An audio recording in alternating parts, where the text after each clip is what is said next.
नमस्कार दोस्तों, उत्तराखंड जी के भी दीपक जोशी चैनल में आपका स्वागत है। आज हम आपके लिए लेके आए हैं 15 महत्वपूर्ण प्रश्न जिन्हें हम आपको विस्तार पूर्वक समझाएंगे, जो कि आपकी आगामी आने वाली परीक्षाओं में पूछे जा सकते हैं। और जितने भी हम आपको प्रश्न विस्तार पूर्वक समझाएंगे, आप इन्हें नोट कर लीजिए।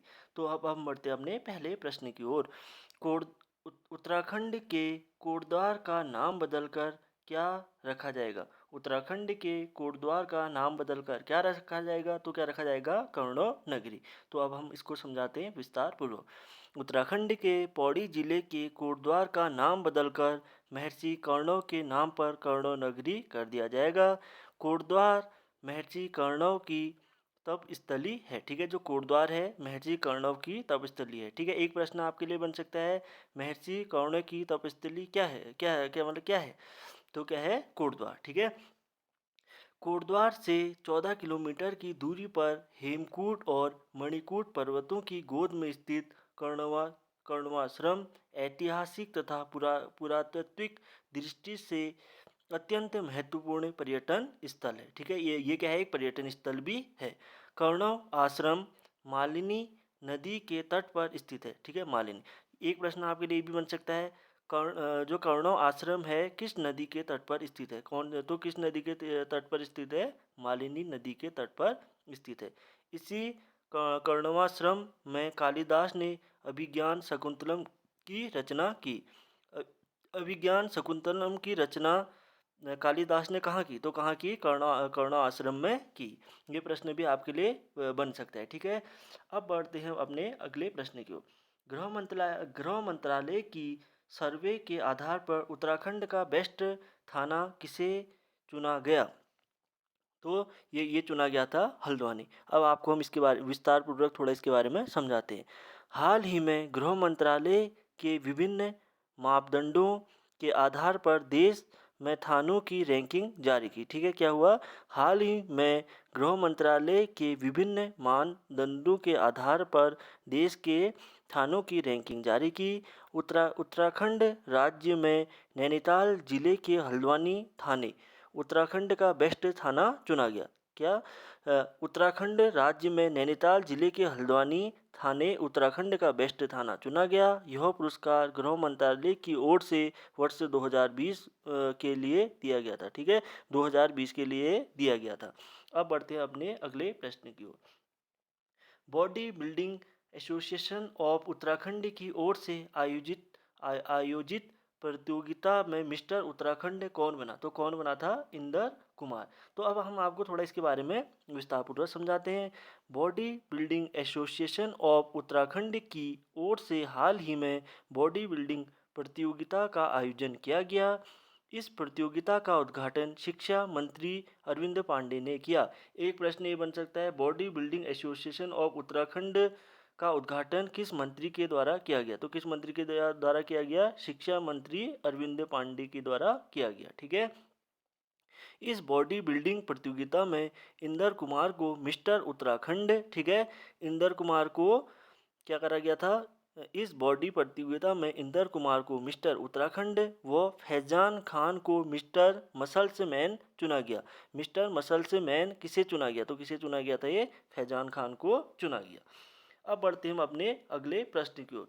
किस राज्य सरकार ने हाल ही में मुख्यमंत्री महालक्ष्मी किट योजना की शुरुआत की? ठीक है, किस राज्य सरकार ने हाल ही में मुख्यमंत्री महालक्ष्मी किट योजना की शुरुआत की? तो किसने की? उत्तराखंड। तो अब इसको थोड़ा विस्तारपूर्वक समझाते हैं। उत्तराखंड राज्य सरकार ने हाल ही में प्रदेश में मुख्यमंत्री महालक्ष्मी किट योजना की शुरुआत की। महिला सशक्तिकरण व बाल विकास राज्य मंत्री रेखा आर्या ने इस योजना को शुरू किया। इस योजना के तहत बेटी के जन्म लेने पर माता पिता को एक किट दी जाएगी। ठीक है, तो क्या क्या है था? माता पिता के न माता पिता नहीं माता अगर किसी आपके घर में अगर बेटी ने जन्म लिया तो माता व पिता, ठीक है, माता व पिता को एक किट दी जाएगी। और एक प्रश्न क्या बन सकता है, महिला सशक्तिकरण और बाल विकास के जो राज्य मंत्री हैं वो कौन है? महिला सशक्तिकरण और बाल विकास का जो राज्य मंत्री है कौन है? तो कौन है? रेखा आर्य। ठीक है, अब बढ़ते हैं अपने अगले प्रश्न की ओर। ठीक है, स्कूलों में वर्चुअल क्लास शुरू करने वाले राज्यों में उत्तराखंड का स्थान रहा। ठीक है, तो कौन सा रहा? प्रथम स्थान रहा। स्कूलों में वर्चुअल क्लास शुरू करने वाले राज्यों में उत्तराखंड का जो स्थान रहा था, प्रथम रहा था। अब थोड़ा इसके बारे में विस्तार पूर्वक।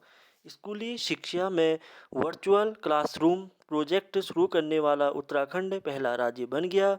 मुख्यमंत्री त्रिवेंद्र सिंह रावत ने प्रदेश के 500 राजकीय माध्यमिक विद्यालयों में वर्चुअल क्लास का उद्घाटन किया। कितने स्कूलों में किया था?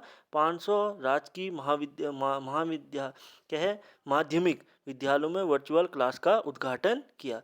ये भी आपकी आगामी आने वाली परीक्षाओं में पूछा जा सकता है, तो आप इसे नोट कर लें। अब बढ़ते हैं अपने अगले प्रश्न की ओर। 2022 में होने वाले 38वें राष्ट्रीय खेल का आयोजन किस राज्य में किया जाएगा? तो किस राज्य में किया जाएगा? ये किया जाएगा उत्तराखंड। अब थोड़ा इसके बारे में विस्तार पूर्वक। 2021 में होने वाले 37वें राष्ट्रीय खेल का आयोजन छत्तीसगढ़ में होगा। ये प्रश्न भी आपके लिए बन सकता है। 36वें राष्ट्रीय खेल का आयोजन कहाँ होगा? तो ये होगा क्या कहते 37वें, ठीक है, 37 जो राष्ट्रीय खेल का आयोजन कहाँ होगा? ये होगा छत्तीसगढ़ में। और एक प्रश्न आपके लिए बन सकता है, 38वें राष्ट्रीय खेल का आयोजन कहाँ होगा? 2022 में 38वें राष्ट्रीय खेल का आयोजन कहाँ होगा? तो ये होगा उत्तराखंड में। ये प्रश्न भी आपके उसमें आ सकता है, तो इसे नोट कर लें। 2023 में होने वाले 39वें राष्ट्रीय खेल का आयोजन मेघावाल में होगा। ठीक है, 2023 में होने वाले 39वें राष्ट्रीय खेल का आयोजन मेघावाल में होगा। ये प्रश्न भी आपके लिए बन सकता है। अब बढ़ते हैं हम अपने अगले प्रश्न की ओर। ठीक है, उत्तराखंड में एकीकृत आदर्श कृषि ग्राम योजना कब शुरू की गई? तो कब शुरू की गई? ये करेगी 21 अक्टूबर 2020 को। उत्तराखंड में एकीकृत आदर्श कृषि ग्राम योजना कब शुरू की? 21 अक्टूबर 2020 में। अब इसको थोड़ा विस्तार पूर्वक समझ लेते हैं। इसका जो उद्घाटन क्या था? मुख्यमंत्री त्रिवेंद्र सिंह रावत जी के द्वारा किया गया। ठीक है, इसका जो उद्घाटन किया गया मुख्यमंत्री त्रिवेंद्र सिंह रावत जी के द्वारा किया गया। इसका जो मुख्य उद्देश्य था वो था कृषि को बढ़ावा देना। ठीक है, इसका जो मुख्य उद्देश्य था कृषि को बढ़ावा देना। राज्य के कृषि मंत्री सुबोध उनियाल, ये भी एक प्रश्न आपके लिए बन सकता है। जो उत्तराखंड राज्य का जो कृषि मंत्री है कौन है? तो कौन है? सुबोध उनियाल। अब इसको थोड़ा और विस्तार पूर्वक। राज्य के कृषि मंत्री सुबोध उनियाल ने राष्ट्रीय कृषि और ग्रामीण विकास बैंक नाबार्ड के अध्यक्ष जी आर चिंटला के साथ कृषि में नई तकनीकों को बढ़ावा देने के लिए समझौता किया गया। ठीक है, इसमें क्या गया था? जो नई नई तकनीकें होती हैं उनके लिए समझौता किया गया। अब बढ़ते हैं अपने अगले प्रश्न की ओर। राष्ट्रीय सांख्यिकी कार्यालय NSO के अनुसार भारत की साक्षरता दर 2020 में भारतीय राज्यों में उत्तराखंड का स्थान, ठीक है, जो क्या वो साक्षरता के दर पर जो उत्तराखंड का कौन सा स्थान रहा? तो ये रहा तीसरा। राष्ट्रीय सांख्यिकी कार्यालय NSO के ये NSO का फुल फॉर्म क्या होता है? राष्ट्रीय सांख्यिकी, ठीक है, राष्ट्रीय सांख्यिकी कार्यालय NSO के आंकड़ों पर आधारित एक रिपोर्ट में एक रिपोर्ट के कहते हैं वो रिपोर्ट के अनुसार भारत की जो साक्षरता दर 77.7% है। जो भारत की जो साक्षरता दर कितनी है? 77.7% है। साक्षरता दर 2020 में जो टॉप 3 राज्य कौन कौन से? ठीक है, साक्षरता दर 2020 में टॉप के जो 3 राज्य हैं, जो केरल की जो साक्षरता दर है वो 96.2% है। ठीक है, ये भी आपके लिए पूछा जा सकता है। जो केरल की साक्षरता दर 2020 में कितनी थी? तो 96.2% थी। और जो दिल्ली की साक्षरता दर 88.7% थी। ठीक है, और उत्तराखंड की जो साक्षरता दर थी वो 87.6% थी। एक प्रश्न ये भी बन सकता है, 2020 में उत्तराखंड की जो साक्षरता दर कितनी थी? तो आपके सामने 4 ऑप्शन होंगे। अगर जहाँ पे 87.6% जहाँ पे को आपको दिखेगा आपको उसमें क्या कर लेना है? टिक कर लेना है। ठीक है, अब बढ़ते हैं हम अपने अगले प्रश्न की ओर। बहुत ही महत्वपूर्ण। उत्तराखंड के टिहरी चंबा शहर में बनी टनल सुरंग का उद्घाटन किसके द्वारा किया गया? ठीक है, उत्तराखंड के टिहरी चंबा शहर में बनी टनल सुरंग का उद्घाटन किसके द्वारा किया गया? तो किसके द्वारा किया गया था? नितिन गडकरी के द्वारा किया गया। ठीक है। 26 मई, अब इसके बारे में थोड़ा विस्तारपूर्वक, ठीक है। 26 मई 2020 को इस सुरंग का उद्घाटन किया गया। 26 मई 2020 को इस सुरंग का उद्घाटन किया गया। जो उद्घाटन किया गया किसके द्वारा किया गया था? सड़क व परिवहन मंत्री नितिन गडकरी। ठीक है। सड़क व परिवहन मंत्री कौन है? हमारे नितिन गडकरी के द्वारा किया गया। वीडियो कॉन्फ्रेंसिंग के जरिए किया गया। और जो वीडियो कॉन्फ्रेंसिंग के जरिए क्या करा गया था? वो करा गया था, क्या कहते हैं, जो वीडियो कॉन्फ्रेंसिंग के द्वारा जो इसका उद्घाटन किया था। तो उन्होंने क्या कहते हैं, इसका जो उद्घाटन किया वो किसके जरिए किया था? वीडियो कॉन्फ्रेंसिंग के जरिए इसका वो करा गया था। इस सुरंग का निर्माण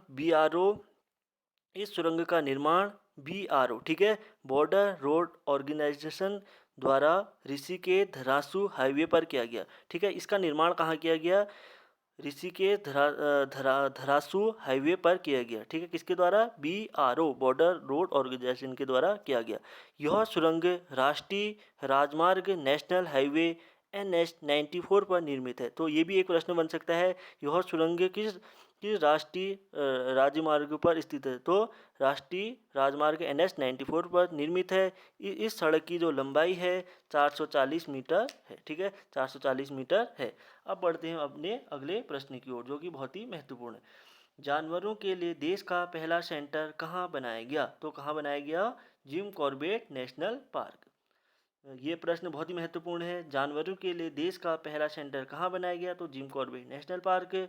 कोविड-19 के खतरे को देखते हुए भारत के सबसे पुराने राष्ट्रीय उद्यान, ठीक है, जिम कॉर्बेट नेशनल पार्क में जानवरों के लिए पहला क्वारंटीन सेंटर बनाया गया।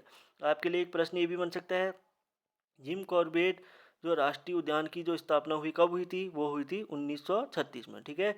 और ये क्या कहते हैं, बाघ के लिए है, जो क्या कहते हैं, बाघ के लिए भी ये फेमस है। ठीक है। और रामनगर क्या कहते हैं, हल्द्वानी क्या कहते हैं, रामनगर कालाडूंगी पर ये स्थित है। और अगला प्रश्न जो कि बहुत ही महत्वपूर्ण है, हाल ही में किसने उत्तराखंड के राज्यसभा सांसद के रूप में शपथ ली? हाल ही में किसने उत्तराखंड के राज्यसभा सदस्य के रूप में शपथ ली? तो किसने ली? नरेश बंसल। अब थोड़ा इसके बारे में विस्तार पूर्वक, नरेश बंसल जी ने 20 नवंबर को राज्यसभा सदस्य के रूप में शपथ ली।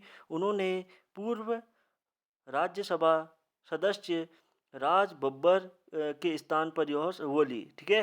उनके स्थान पर ली। और उनका जो कार्यकाल रहा 25 नवंबर 2020 को, जिनका जो कार्यकाल था 25 नवंबर 2020 को पूरा हुआ। उत्तराखंड में राज्यसभा की कितनी सीटें? ये प्रश्न भी आपके लिए बन सकता है। तो उत्तराखंड राज्य में राज्यसभा की कुल सीटें हैं 3। और जो इनमें जो राज्यसभा के जो सदस्य हैं, नरेश बंसल, प्रदीप टंटा और अनिल बलूनी हैं। ठीक है। ये 3 के 3 आपके लिए बन सकता है। उत्तराखंड राज्य में राज्यसभा की सीटें कितनी हैं? तो कितनी हैं? 3 हैं। अब बढ़ते हैं अपने अगले प्रश्न की ओर। भारत का पहला हिम तेंदुआ संरक्षण केंद्र कहाँ बनाया जाएगा? तो ये बनाया जाएगा उत्तरकाशी, उत्तराखंड। ये प्रश्न बहुत ही महत्वपूर्ण है। भारत का पहला, ठीक है, या देश का, भारत का पहला हिम तेंदुआ संरक्षण केंद्र कहाँ बनाया जाएगा? तो ये उत्तरकाशी, उत्तराखंड। देश का पहला हिम तेंदुआ संरक्षण केंद्र उत्तरकाशी के लंका नामक स्थान पर बनाया जाएगा। उत्तरकाशी के किस जगह पर बनाया जाएगा? 4 ऑप्शन होंगे, तो जहाँ पे लंका आपको दिखेगा सीधे आपने क्या कर लेना, उसमें टिक कर लेना है। ये बन सकता है, जो तभी हम आपको विस्तारपूर्वक समझा रहे हैं, क्योंकि जो हम विस्तारपूर्वक समझा रहे हैं इससे भी प्रश्न बन सकता है। अगर आपके सामने ऐसे ही प्रश्न बन जाएगा, देश का पहला हिम तेंदुआ संरक्षण केंद्र कहाँ है? उत्तरकाशी है। उत्तरकाशी में किस जगह पर है? के लंका नामक स्थान पर है। उत्तरकाशी के किस जगह पर है? तो लंका नामक स्थान पर है। ऐसा भी प्रश्न आपके लिए बन सकता है।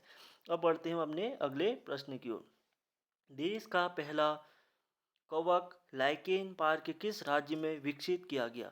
तो ये किया गया है उत्तराखंड। ये बहुत ही महत्वपूर्ण है, आपके आगामी आने वाली परीक्षाओं में पूछा जा सकता है। उत्तराखंड राज्य में पिथौरागढ़ जनपद के मुनस्यारी में भारत का पहला कवक पार्क विकसित किया गया। ठीक है। कहाँ? पिथौरागढ़ जनपद के मुनस्यारी में भारत का पहला कवक पार्क विकसित किया गया। इसका जो उद्देश्य क्या था? लाइकेन कवक प्रजाति का संरक्षण। अब देखो लाइकेन क्या है। लाइकेन एक वनस्पति है जो कवक तथा शैवाल दोनों से मिलकर बनती है। इसमें कवक तथा शैवाल का संबंध जो होता है उसको परस्पर सहजीवी संबंध कहते हैं। अब बढ़ते हैं अपने अगले प्रश्न की ओर। विश्व कैंसर दिवस कब मनाया जाता है? ये आपसे पूछा जा सकता है, किसी भी परीक्षा के लिए महत्वपूर्ण है। उत्तराखंड ही नहीं, और जो आप रेलवे इत्यादि की जो परीक्षाएं देंगे उनके लिए भी ये बहुत ही महत्वपूर्ण है। विश्व कैंसर दिवस कब मनाया जाता है? तो कब मनाया जाता है? 4 फरवरी। आपको हम जो फरवरी माह में जो होने वाले जो दिवस होते हैं उन्हें बता रहे हैं, आप इन्हें नोट कर लो। तो 1 फरवरी को क्या होता है? भारतीय तटरक्षक बल की स्थापना दिवस। ठीक है, 1 फरवरी को भारतीय तटरक्षक बल स्थापना दिवस। 2 फरवरी को विश्व आर्द्र भूमि दिवस। 2 फरवरी को क्या होता है? विश्व आर्द्र भूमि दिवस। 4 फरवरी को विश्व कैंसर दिवस, जो कि आपको हमने बता दिया। 13 फरवरी को विश्व रेडियो दिवस व राष्ट्रीय महिला दिवस। इस दिन 2 दिवस मनाए जाते हैं। 13 फरवरी को विश्व रेडियो दिवस व राष्ट्रीय महिला दिवस। 21 फरवरी अंतर्राष्ट्रीय मातृभाषा दिवस। 22 फरवरी को क्या बनाया जाता है? विश्व चिंतन दिवस। ठीक है, और 27 फरवरी को दाल दिवस। ये आपके बेसिक जानकारी के लिए भी है। 27 फरवरी को क्या बनाया जाता है? दाल दिवस। एक बहुत ही महत्वपूर्ण जो अगला दिवस है, 28 फरवरी को क्या बनाया जाता है? तो राष्ट्रीय विज्ञान दिवस। ठीक है, 28 फरवरी को क्या बनाया जाता है? राष्ट्रीय विज्ञान दिवस बनाया जाता है। अब अगला प्रश्न जो कि बहुत महत्वपूर्ण, आयोग का आयुक्त नियुक्त किया गया, तो किसे किया गया? अनिल रतूड़ी। ठीक है, तो किसे किया गया था? अनिल रतूड़ी। अब इसके बारे में थोड़ा विस्तार होगा। हाल ही में उत्तराखंड के पूर्व पुलिस महानिदेशक, ये क्या थे? जो अनिल रतूड़ी थे, ये क्या कहते हैं? पुलिस महानिदेशक भी रह चुके हैं। हाल ही में उत्तराखंड के पूर्व पुलिस महानिदेशक अनिल रतूड़ी के उत्तराखंड सेवा का अधिकार आयोग का आयुक्त नियुक्त किया गया। इन्हें क्या किया गया था? उत्तराखंड सेवा का अधिकार आयोग का आयुक्त नियुक्त किया गया। उत्तराखंड सेवा का अधिकार कानून 4 फरवरी 2021 को लागू हुआ। ठीक है, उत्तराखंड सेवा का अधिकार कानून कब लागू हुआ? तो कब लागू हुआ? 4 फरवरी 2021 को लागू हुआ। ये प्रश्न भी आपके लिए बन सकता है। ठीक है, छोटी छोटी ही चीज़ें क्या होती हैं, पेपरों में पूछे जाते हैं, तो आप इन्हें भी नोट कर लीजिए। उत्तराखंड सेवा का अधिकार आयोग का गठन कब हुआ? ठीक है, तो कब हुआ? 2014 में हुआ। ठीक है, उत्तराखंड सेवा का अधिकार का आयोग का गठन कब हुआ? 2014 में। इसका क्या कहते हैं, क्या किया? 2014 में किया गया था। और इसका इस जो आयोग है क्या? इस आयोग में सेवा का अधिकार अधिनियम के तहत विभिन्न प्रकरणों की अपील की जाती है। ठीक है, इस आयोग में सेवा का अधिकार अधिनियम के तहत विभिन्न प्रकरणों की अपील की जाती है। दोस्तों, अगर आपको हमारी वीडियो अच्छी लग रही है, लाइक करें, शेयर करें, सब्सक्राइब करें। धन्यवाद।